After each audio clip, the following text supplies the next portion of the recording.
Senyor, mari ba akong maglabas ng saloobin? Marahil, dumating na yung araw na kinatatakutan.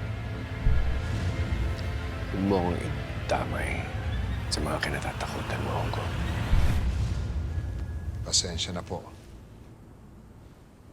Pero agam-agam lang naman ito.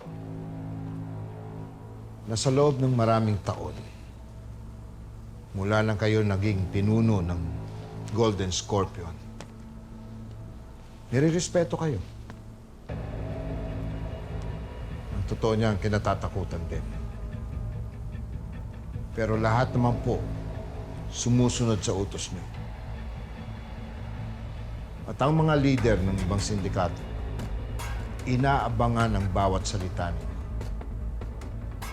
Pero, senyor, paano pag nawala na ang lahat?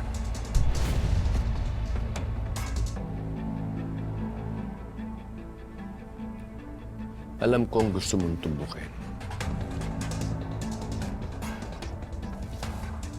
Nakahinaan ko si Elias. Na marahil siya magiging susi para mawala ang tiwala sa akin ng lahat. Na siya magiging rason ng aking pagbagsak.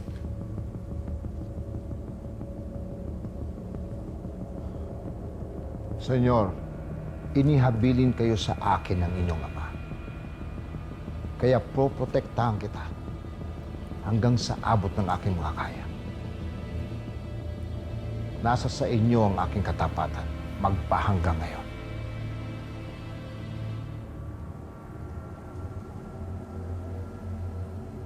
Minamaliit mo na yata kakayahan ko. Ngayon mo pa ba ako questionin,